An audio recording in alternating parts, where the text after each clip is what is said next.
Hello, and thank you for joining us today. We are deeply grateful to our panelists for sharing their perspectives on how to put EDI at the forefront of the aquatic sciences space. Before we begin, we would like to acknowledge that we are coming together virtually. We are physically located across Canada and the United States, which are collectively known as Turtle Island, as well as other parts of the world. We would like to recognize the Indigenous peoples of all of the lands that we are on today.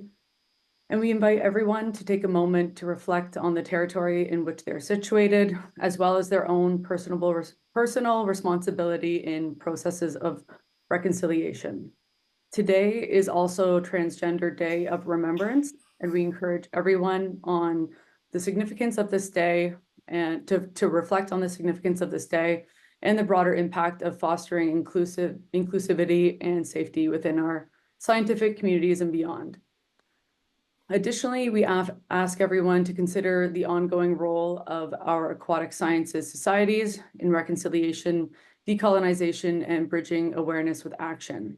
So before we get into our webinar today, I've just got a couple of housekeeping notes before we get started. The first is just to let you know that this webinar is being recorded.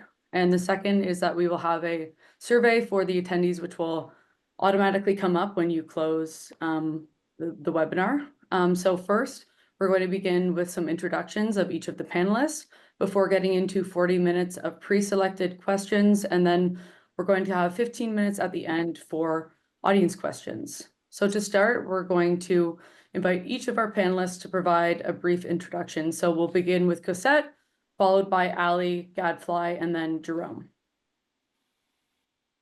Hi, everybody. My name is Cosette. I am joining from Robinson Huron Treaty Territory near North Bay, Ontario, home of the Anishinaabe, the Algonquin, and the Métis people. I'm a student at Carleton University, and I'm currently doing my master's in biology. I did my undergrad in Indigenous Studies and Environmental Studies, where I did a research project on how Indigenous knowledges are reflected in fisheries research and management.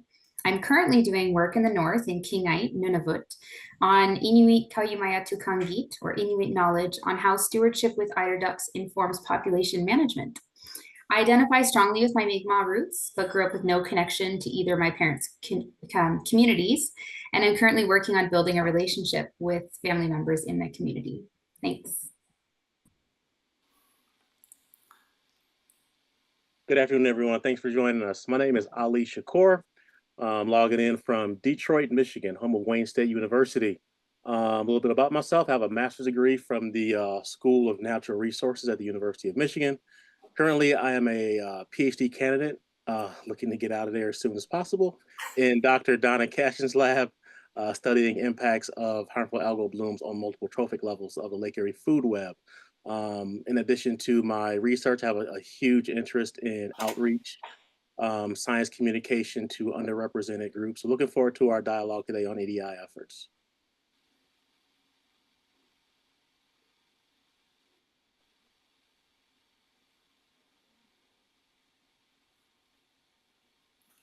Gadfly, are you able to provide your introduction? Thank you.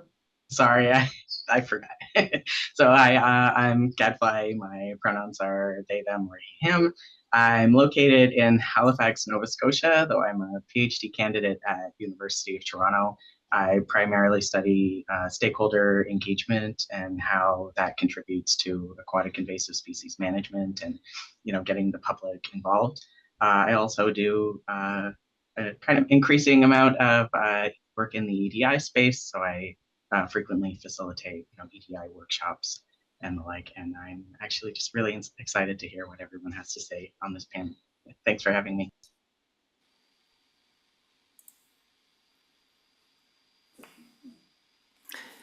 Good afternoon, everyone. My name is Jerome Marty, and to introduce myself, I'm a cisgender male. My pronouns are he, him, and I live in the Anishinaabe, Algonquin, unceded and unsurrounded territories, which is also the region for Ottawa.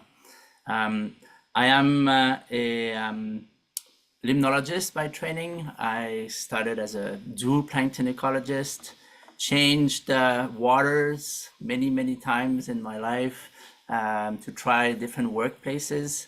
and I am currently the executive director of IAGLR, the International Associations for Great Lakes Research, where my work is to help with the management of the society, represent the members, and make sure we all have a place in what we do on the Great Lakes. And I have to say, when we talked about IAGLR and the Great Lakes, it's the Great Lakes of the world, not just the 5 Laurentian Great Lakes. And it's a pleasure to share here the stage with my colleagues from SCAS, a society that I care very much about as well. Thank you. Awesome. Thanks so much to our panelists for helping us get to know them a little bit better. To moderate this webinar, there's 3 of us. So my name is Morgan Pizak, and I'm a Libra Aero Fellow at Dalhousie University. Andrea, do you want to go next? Sure. I didn't want to talk over you. Hello, everyone. Welcome. We're very excited that you're joining us today. I'm Andrea Kirkwood. I am a professor at Ontario Tech University, and I will be co-moderating with Morgan and Christine today. Hi, everyone. I'm Christine Madliger. I am an assistant professor at Algoma University in Ontario. I am the chair of the webinar committee for SCAS, and we're all very happy to welcome you today. Thanks for coming. Okay, well, let's get to it. We'll get to our first question. And the first question for our panel is, how does your positionality shape your approach to EDI, equity, diversity, and inclusion, and accessibility practices in your professional and academic environments? What impact do your own identities have on your perspective and actions? And we'll start with Cosette. Yeah, I really like this question. I think it's really important for people to acknowledge how your positionality helps you know your lane and stay within it. So for example, for me, I didn't grow up with my community grounding at all. So I have to acknowledge that although I'm working to connect with my relatives, my perspective comes from my lived experience. So it doesn't come from a place of understanding community dynamics. And I can't speak on behalf of my nation because I don't really even have much of a connection with them. So that's really important in my work, understanding that I kind of walk between 2 worlds. And it's also a reflection of my epistemology, ontology, axiology, and methodology, which kind of mirrors how I'm accountable to my actions and accountable to my research. And also the people that I'm working with. So understanding why I'm interested in it, why I'm the right person for this kind of research, what biases I have, and what perspectives I can bring to my work. And that all is reflected when I look at, how I bring myself to my work. Wonderful. Thank you so much. Jerome. Well, so I have two parts, 2 answers to that question. The first one is what I can say personally. And my awareness on EDI or EDIJ, there are many pronouns that are used depending on where we are.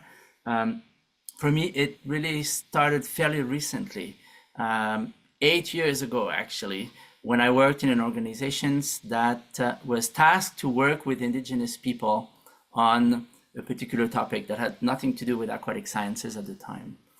And that was for me the trigger that forced me to, 1, look at different ways of doing things, ways of seeing things, and follow different protocols than our classic ways to run even panel like this one. There is a structure around it. So that was for me the trigger that forced me to ask myself, am I doing the right things to provide the space for having conversations here around Indigenous dimensions, for example. So that was the first part. And the second is what I do at IAGLR. EDI is a priority for my directors, the boards of IAGLR. So it is part of my job. It's built in my task to advance EDI priorities within the association. And it is To do this, there are ways that we can do to assess progress. It's about measuring our progresses. What do we do? And I had to go on training, and I'm very grateful to all these organizations that provide trainings, even for leadership, to really understand what is EDI and to provide the tools to ask the right questions. I think it is also a very important aspect of understanding EDI in that journey, is to be able to ask ourselves the questions that matters.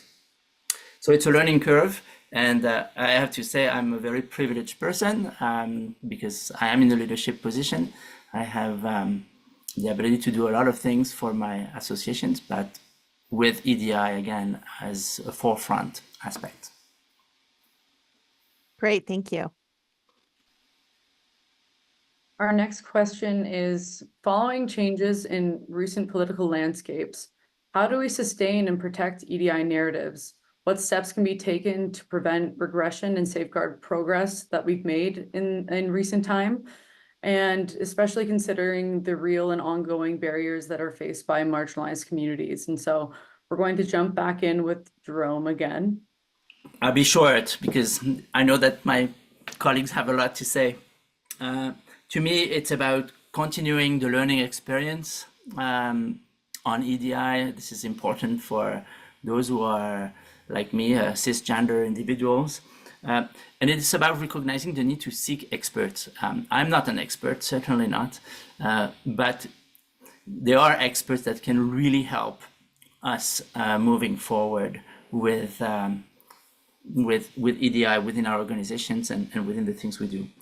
The second item I would just say is to be aware of misinformation, which I think is hitting very hard all the things we do, science included, and aquatic sciences is also included in that. So there is a need to be well informed, to be able to recognize historical facts. I'm thinking here about all the things related to reconciliations with indigenous peoples. There is a big need for education here. And maybe I'll stop here to leave the time for my colleagues. Great, thanks for keeping it brief, Jerome. If we'll hear from Ali now. Yeah, thank you, Jerome. And Jerome highlighted a couple of things I was going to speak about as well, with misinformation and disinformation, and really looking for facts, factual information. But this is probably going to be my longest answer of this webinar.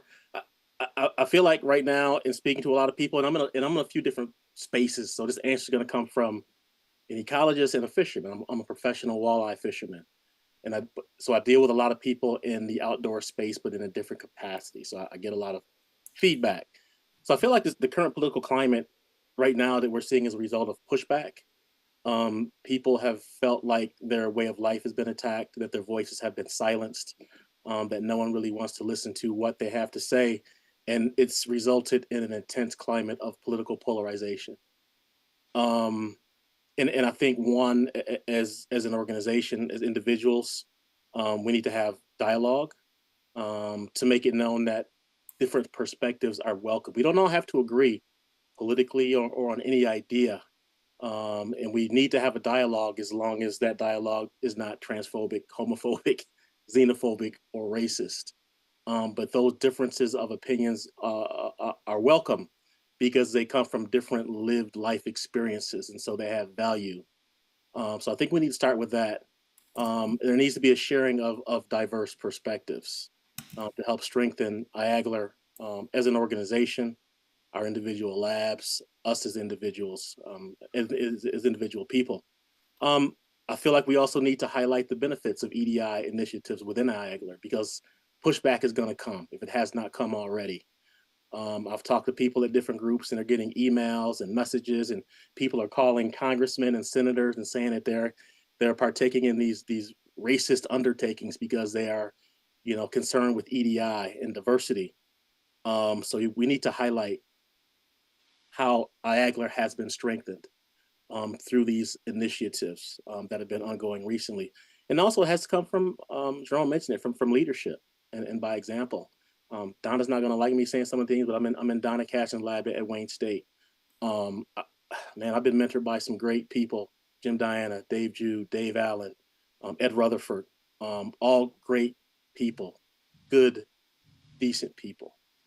Donna has had everyone in that lab, African Americans, Africans, Indians, LGBTQ, indigenous people, not because of what they were, but because they were good people. So I think that leadership has to come from the top, has to lead by example, to give an example of what progressive and constructive EDI initiatives can result in strengthening the organization. Thank you, Ali. If we could move on to Gadfly, please. Yeah, I think that to safeguard a lot of the EDI initiatives that have started going, particularly with like the US context we see and some of the changes coming up with the recent election, organizations really need to start thinking about funding and securing alternative sources of funding. We see a lot of right-wing governments talking about how they're going to withdraw, like either reduce or completely withdraw funding for organizations that have EDI initiatives. Some even saying if an organization even talks about, racism or mentions gender, that they're going to lose their funding.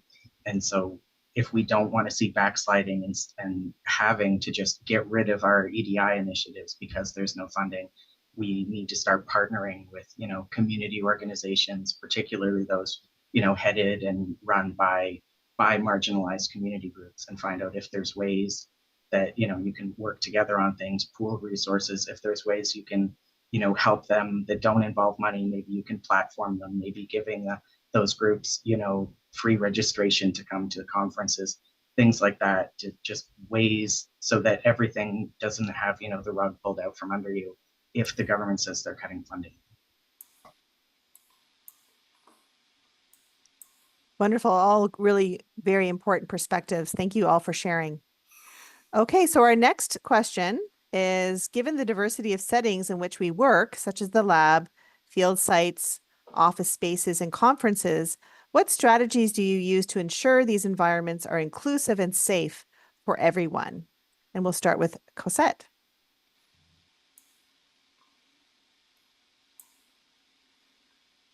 Oh, okay. Sorry, my mute button wasn't working. Yeah, I think this is a really interesting question. There's no one approach to it. I think generally speaking, as researchers, we have to be really good at reading people and reading the room, and we have to be good at adapting.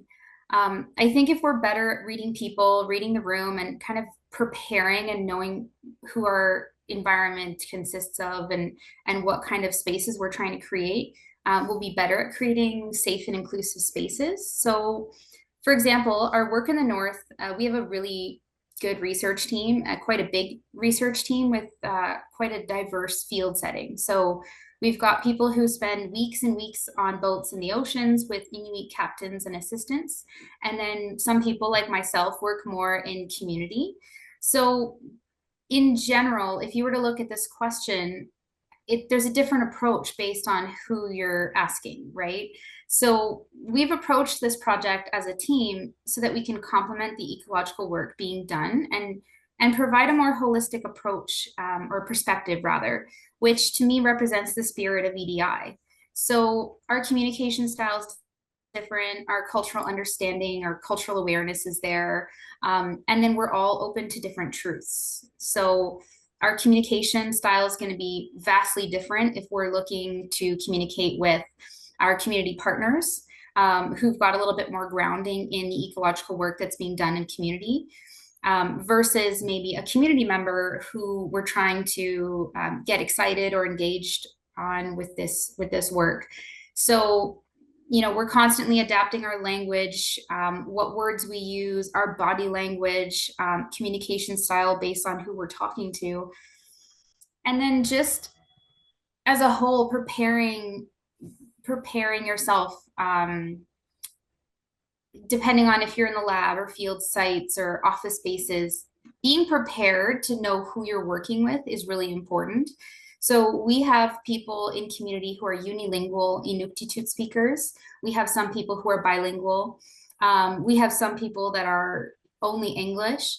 And so understanding my job as a researcher to not overcomplicate things that would discourage them from participating and having a more broad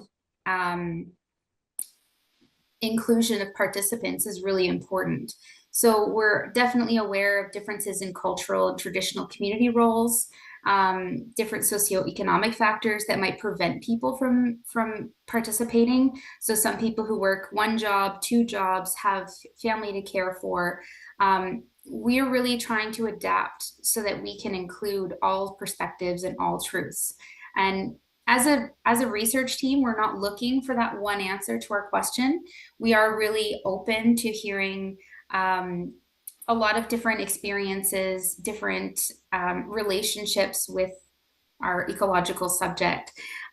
So I think that in itself is kind of our approach. Like I said, doesn't work for everybody, but given that we have such a diverse setting and participant group, that's kind of what has worked for us. Great, thank you. Ali.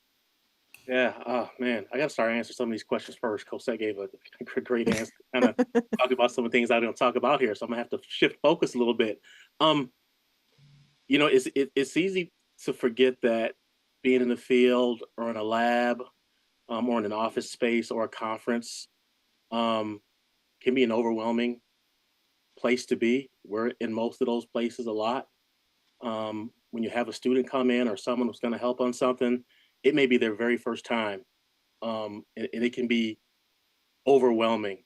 And I think we have to remember that those types of experiences can be transformative. I'm sitting in this chair right now because I helped a grad student of Dave Jude's work with Round Goby 30 years ago. I'd never been in a lab in my life before, and I was scared to death walking in that lab, not knowing what to expect. But he looked like I did. And I went in there and it was impressive. And here I sat. But even though those can be transformative, though, there can also be some barriers involved, and we have to be mindful of those. They can be social, they can be cultural, physical, financial. And Cosette talked about really knowing the people that she was dealing with and she was going out with. And I think that's where this comes into play. Communication. For me, if I'm going out with people, we talk a lot. I really try to get to know them and to try to preemptively work to try to overcome some of those barriers. And also include them in the planning. It's one thing to have someone and take them out and direct them to do this and direct them to do that. But then it's set up with a plan. It's like, hey, we're going to go to this site, and this site. We're going to do this, and that. Hey, what do you think about this? That way they take a little bit of ownership. You're not just directing them. They feel like they're a part of it. They feel welcome. And that's something I may talk about later, is that welcome feeling. Going to my first IAGLR conference so many years ago versus now, or talking to people who've come to their first conference. That is super, super, super important. And it sets the tone for the rest of their life. So again, to preemptively work to overcome those barriers and also to know where you're going. One thing that you have to remember is that a lot of people, a lot of different types of groups have, for instance, I'll be plainly put it. Most Black folks, a lot of Black folks have an innate fear of going out to the outdoors. I hear it a lot. Black people don't do that. I've said this before at IAGLR things. There's this innate fear because of things they've heard, things they've read about, things they may have encountered, things that I've encountered. And so you really kind of have to be mindful of those type of things, and empower those people to feel comfortable going into those spaces and let them know that it is for them in addition to everyone else. So I'll cut it off there. Hopefully we can get into that a little bit more, but just to keep those kind of things in mind. Great, thank you. Yeah, that was really great. Thanks for Cosette and Ali. Now, Ali, is your chance to go first. So we've got this question. In your view, where do you see the most significant opportunities for improvement in how we communicate and share our scientific work? How can we enhance the accessibility of science to reach a broader audience? This is something that I really enjoy doing here. I feel like a lot of people, myself included, we get wrapped up in the science communication aspect. But in a lot of those instances, we're preaching to the choir. We know what's going on. We've kept up on the literature. We know a lot of researchers. I feel like the most significant opportunity to improve our communication of science is going to come in non-endemic spaces. Non-scientists, I do a lot of outreach with Detroit Public Schools K through 12. And you see the light bulbs go off on these kids. They have no idea what I'm going to talk about. And they may not have any idea about most of the things I say, but something goes off. Or a parent who's there, they become interested. And then they start Googling, they start looking up things.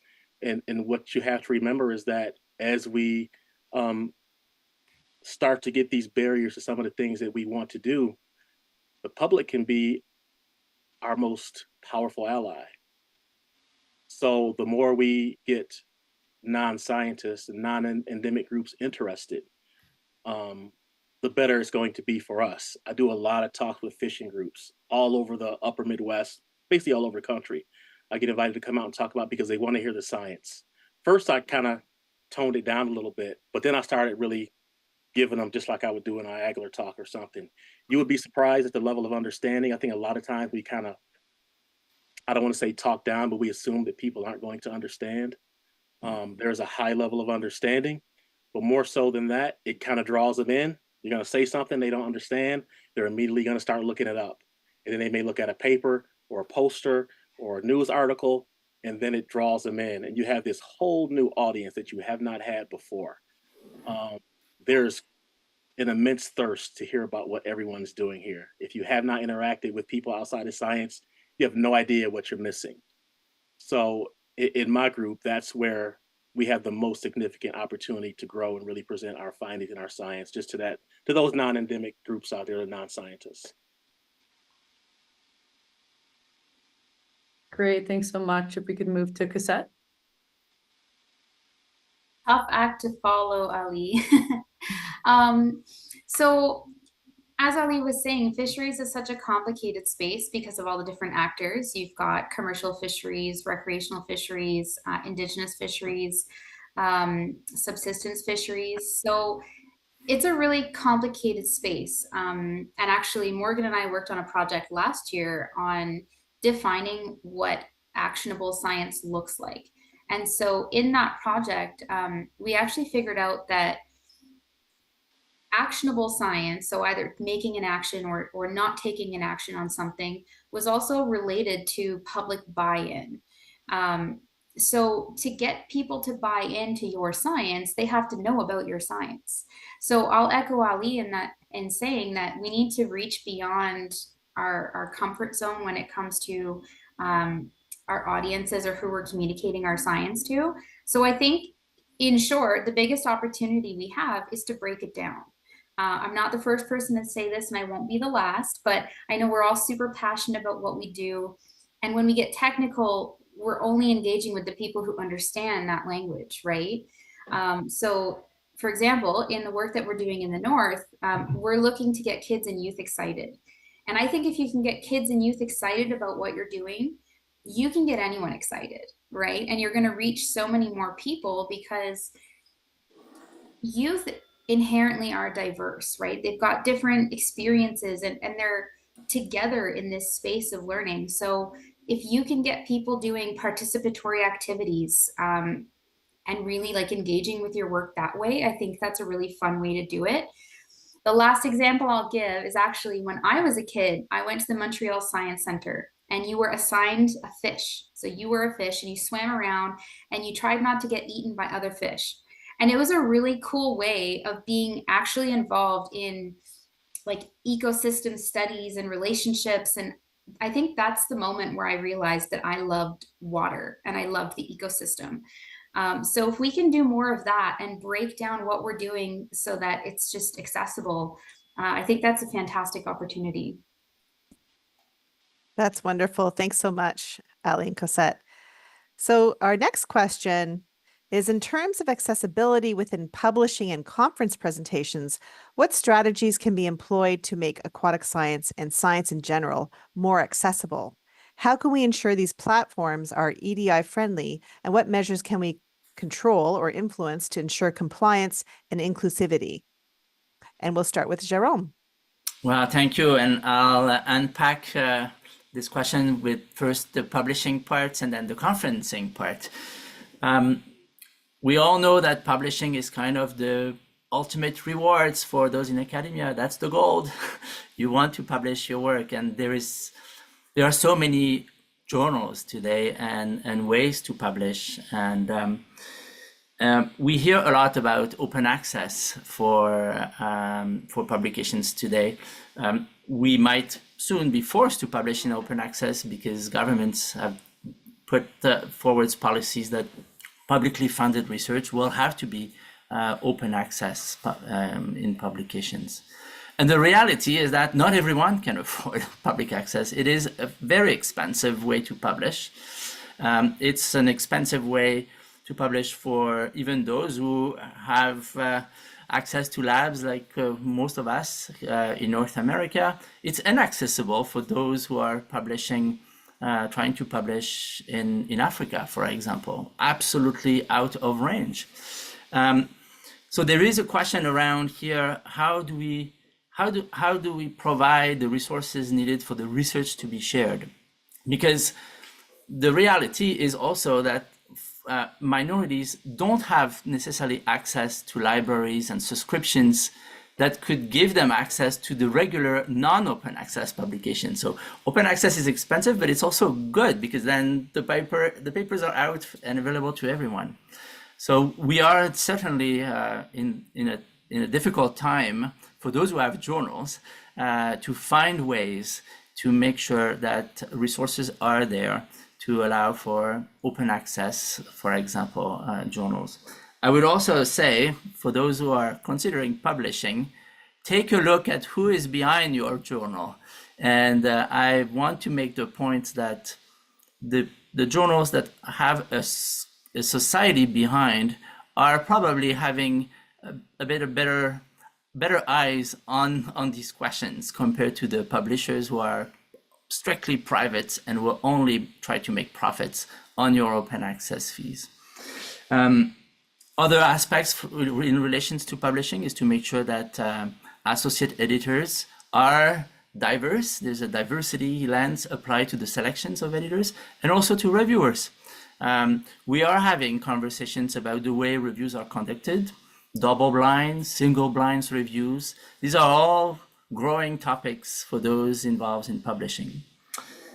On the conference side, I am going to repeat what Gadfly has said. It is really important to provide resources for those who have not attended events in the past. And this is one way to do it, is to provide registration support for individuals that would not be able to attend. We've tried to do this over the years. It is a costly process. What is the limit? But for the little bits that we've done, and I think both SCAS and IAGRA has done work in providing support, the reward is so great. To be able to bring a more diverse group of people, and these people are likely to come back because they felt that they were welcome, that they can finally be part of the conversations. The big welcome, as Ali would have said. So this is, this is what I wanted to add for both. That's my answer to the questions, Andrea. Great, thank you. Cosette.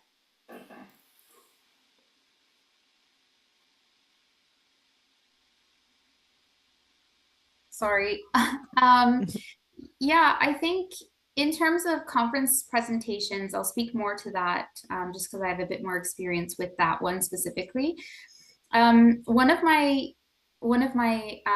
research partners, I guess we could call her, is actively presenting on her research. And what she's done is she presents with her co-researcher all the time, who is from community. So similar to what Jerome said, having a really diverse authorship on your publications or your work is really important. That kind of goes back to some of our first points of having different truths and different life experiences available to be represented in your work.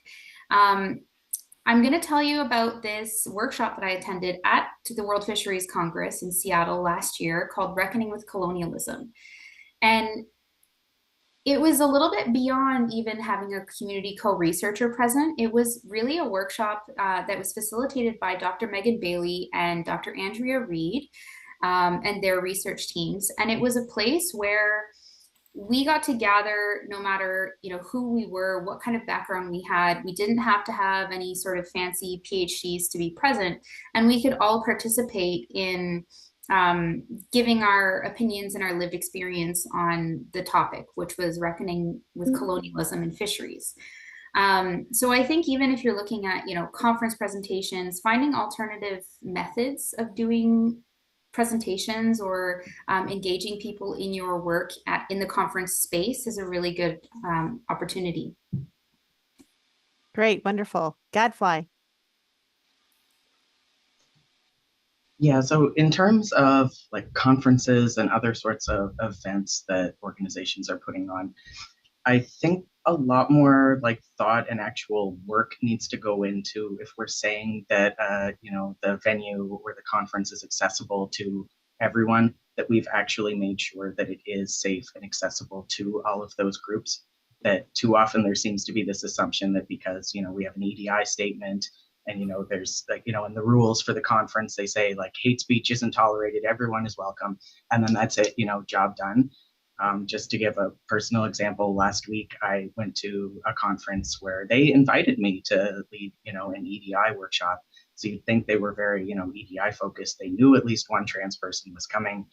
But when, you know, they gave us like a map, there were no gender neutral bathrooms on the map, which is, you know, fine. Maybe that was just a map they got. But when I went to ask them, is there a gender neutral bathroom or even just, you know, an accessibility stall I can use that's open to everyone? Their responses were all, you know, no, I don't think we have anything like that. Why would we have anything like that? I don't think we do that here, those sorts of things. And I was basically told as a solution, well, I think one of the upper floors is less used, so just go use a men's room up there. And like, I hope that's kind of obvious why that's not really a solution. That was particularly shocking, though maybe it shouldn't have been, because this was in the US, where we're increasingly seeing states pass laws that make it so, you know, it's actually illegal for trans people to use certain bathrooms. So for them to just not be aware of that, but at the same time said that, you know, everyone is welcome. And it's like, well, am I really welcome? Because, you know, I apparently it slipped your mind whether I should even be able to use the bathroom, or if I should be, you know, walking back to my hotel constantly throughout the event. That doesn't feel like something where, you know, it's safe and I'm welcome. And then when I spoke to them further about this, there's often this kind of color swatch response of how, well, this is a blue state, so you're safe here. And it feels like a lot of the approach to EDI is that we sort of say that everyone is welcome, but it's more like, you know, this event is happening and no one's going to stop you. We're not actually making space for people to make it so that they are actually welcome. You know, if it's okay if you don't know what certain groups might need, but it's not okay to then just follow that up with a shrug. They need to actually reach out and find out, you know, are there certain things that you might need that are an access issue that I may not have thought of, you know, that you can let us know, and we can, you know, find out whether we can make sure that we have a venue that has those options and that we're not telling people that they're safe when they're not. Like that same state that I went to that told me about how safe and welcome I would be at their conference, just a couple days ago, 2 trans women were beaten unconscious while a crowd cheered, and that's in a blue safe state. So I think especially with the recent political climate, and, you know, we see those same like hateful remarks about how they're going to have mass deportations of, and so how is that going to affect, you know, Black, Indigenous, and people of color, that we can't just go with this sort of color swatch approach or hope that because we have good intentions that people are safe to access our spaces, that we're going to need to do a lot more work than that. Well said. Thank you. Okay, we've got one last question before we move to the audience questions. So it is reflecting on your experiences. What key lessons have you learned about fostering equity in your practices, including daily at work? And what recommendations would you have to make every day at work more equitable? Where do you see the biggest gaps and opportunities? And so we'll start with Ali.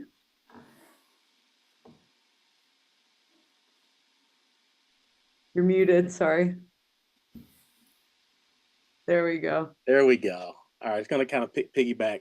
So lessons I've learned about fostering equity in my practices, including daily, is just, it's going to sound simplistic, but I think at the heart of it, that's part of it, is to be a decent human being. is where it comes from. And to proceed with compassion and kindness towards everyone. To not make assumptions about the people that I'm working with, that they may know something or they may not know something. To make sure that I'm treating everyone on an equal footing, not favoring or showing disfavor to anyone, because to someone, I think several people have mentioned it, even though we try to view everyone the same, sometimes we do have these biases that we're not aware of. So there's always a bit of self-reflection for me in these types of instances. You know, did I handle that correctly? Did I speak to that person correctly? So I think this isn't something that can be mandated. This is something that has to come from within, and something that I really try to take a good hard look at myself and make sure that I'm not bringing baggage from something that I've encountered to the next situation that does not warrant that type of baggage. Because sometimes that happens. That's the lesson that I've learned moving forward in trying to, one, demand an equitable space for myself, but to also be cognizant of the wants and needs of others in demanding the same equitable space for those people as well. So that's probably the biggest thing that I've learned. And as far as recommendations, it's almost the same thing. Just to be mindful. Sometimes we do things in such haste that we're not mindful of the barriers I spoke about earlier. You know, financial. Hey, we're going to go out to the field and this is where we're going. Not everyone has transportation. They have transportation. Not everyone may not have gas money to get there. Those type of things. And, you know, so it's, hey, we're going to go sample the Huron River at Iron Lake Recreational Park. If anyone needs a ride, let me know. I can pick you up on the way. Some people, you know, almost all of us have some sort of varying level of social anxiety. Some people may not want to address those barriers. So we have to be preemptive and kind of make it easier for them without embarrassment or without bringing those types of things to the forefront until they are comfortable in addressing them on a personal level. So I think those are the biggest opportunities for us, is just to be mindful and to try to make those types of things easier, and to not make the assumptions that everyone is able to do the same thing as everyone else, because we're not, because of those barriers. And some people may not be comfortable talking about those barriers. So we have to be preemptive and making and taking that stress off of the individual. Thanks so much. If we could hear from Gadfly next.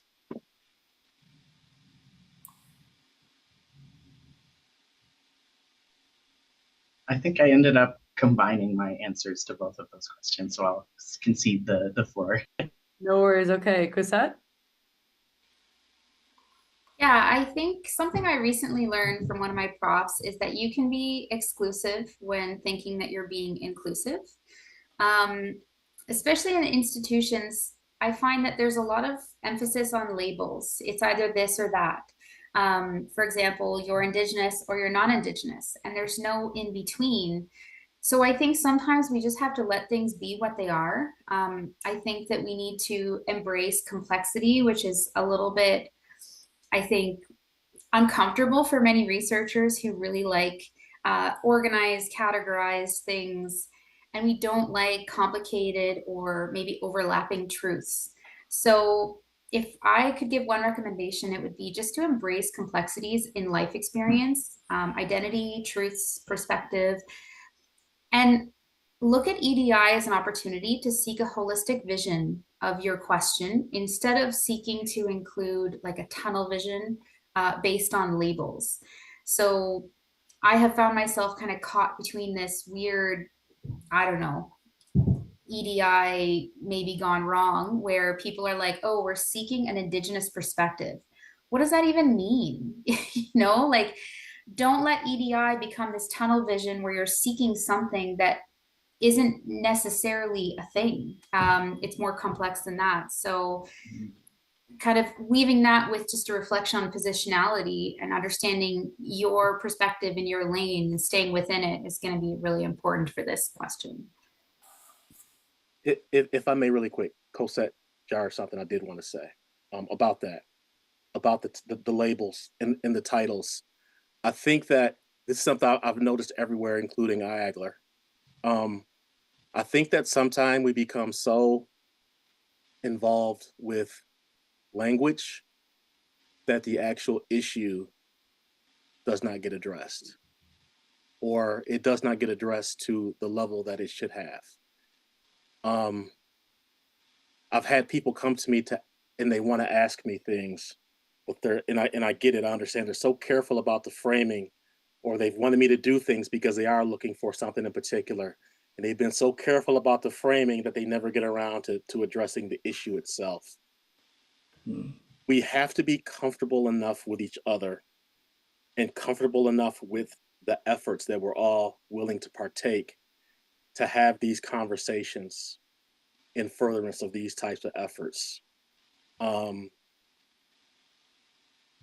Difficult because you don't want to upset or make people feel a certain way, but I think it's necessary. And sometimes those conversations can be difficult, and we cannot run from that in order to further these types of efforts. So language, yes, it's important, but it's not the goal. It's a means to an end. So I just want to end with that. Thank you.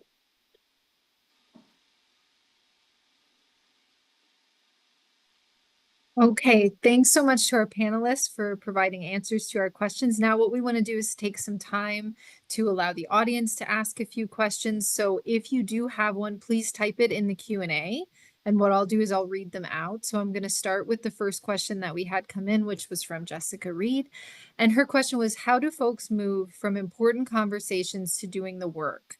Can anyone recommend a workshop, training, or other EDI initiative you have participated in that you felt made an impact on you and would be transformative for others to attend? Recognizing some of these may have registration costs, but building and sharing resources may be helpful.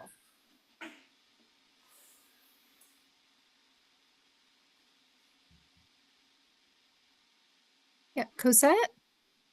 I'm not sure if we're doing hands up for the audience questions, but I don't know, Jessica, you might not like my answer. I think that just doing it is the best way that you can have that transformative experience, and just not being afraid to fail or make mistakes. I think that makes us a really good researcher.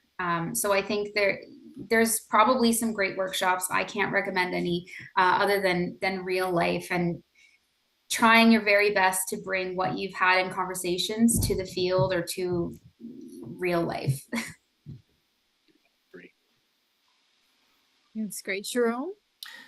So I'm going to give an answer as an executive here to share that there are probably places that you can find at all levels. If you are in management, if you are a scientist or a student. I recently became part of a group called WePan. They lead a program called Access Plus. This is in the United States, and they provide all kinds of training on EDI, and some of the training is targeting leadership. So this is what I've been, I had the opportunity to participate in, and it's been amazing. There are lots of also free courses and webinars, and maybe we can share some with everyone that is interested to receive them after this presentation. That will be part of the answer for Jessica. That's great. Thank you so much. So the next question that we have was in our chat from an anonymous attendee. Have you experienced or witnessed any positive changes towards DEI related issues in the past approximately 5 years? What do you think contributed to the success of working towards solutions, and what can we learn from those specific examples?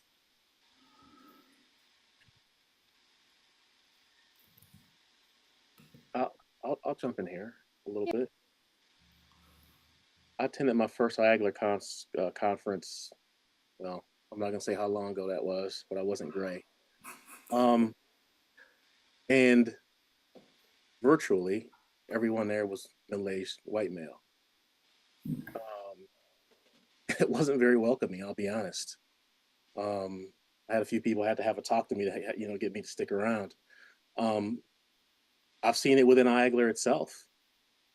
When I go to conferences, sitting on these webinars and seeing the efforts themselves that have been made, the EDI efforts to me the results have been eye-opening.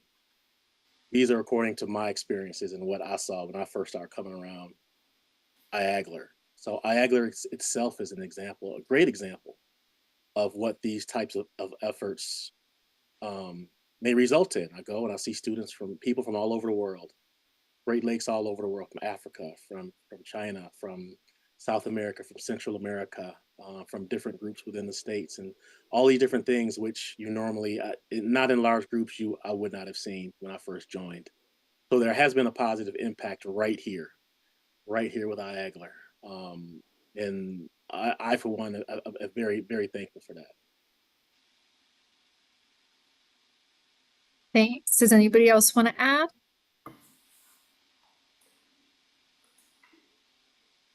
Okay. Move to the next one. So we have a question from Adriana.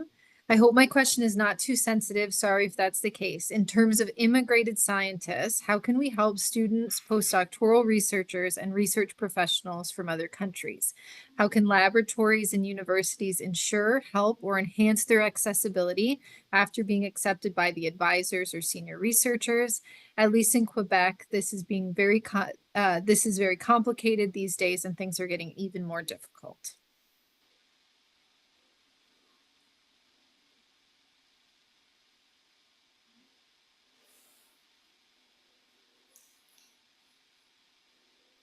Tough one.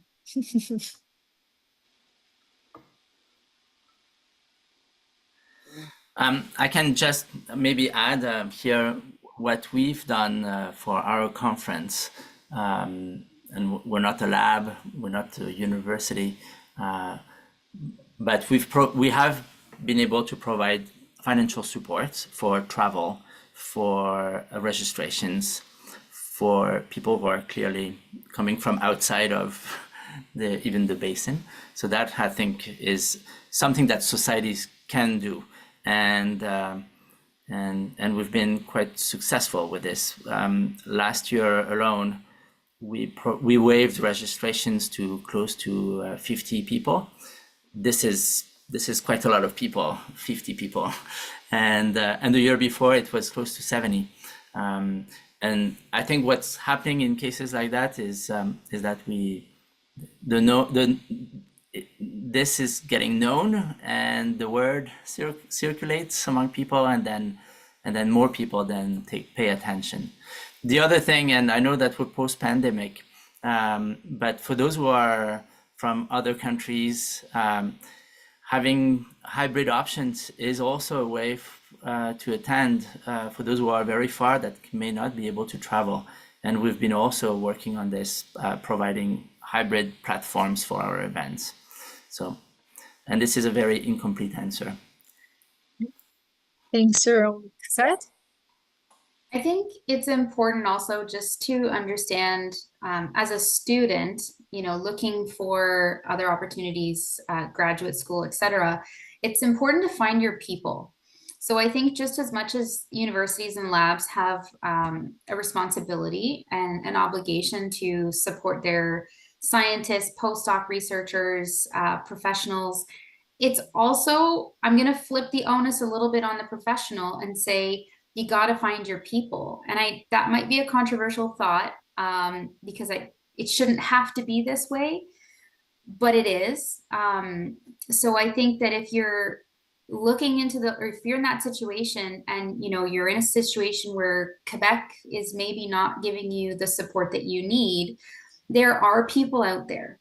I'm very lucky with my people that I have a lot of support and a lot of flexibility to be able to do the things that I want to do in the weird spaces that I work in with Indigenous knowledge. So yeah, if you can't find that support, I think you've got to find it, because it's going to be a long wait for universities to change. I wish it wasn't so, but might be a realistic alternative to consider. Thanks, Cosette. Okay, I'm hoping we can get one more in here. We had an anonymous attendee ask, maybe you already discussed it and I missed it. English is the language of science. However, in many parts of the world, people don't speak it fluently, particularly undergraduate students, and this might prevent them from joining international events or limit their experiences. How would you address this issue to support people from non-English speaking countries in conferences, for example?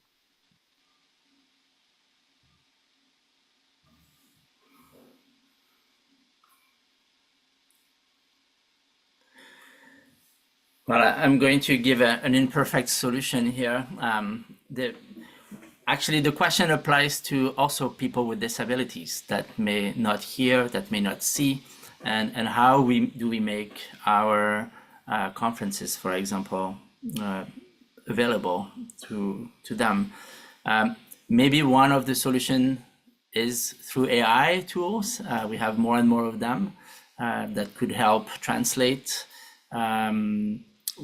all the presentations that we offer at IAGLR are hybrids, and therefore they can be linked to a tool that translates live now, and there are some that are doing a better job than others, but it's coming. Maybe that is part of the tools that we can systematically apply in the things we do. Anyone else want to add? Okay, you think it's okay if I ask one more? Yeah, okay, let's do one more.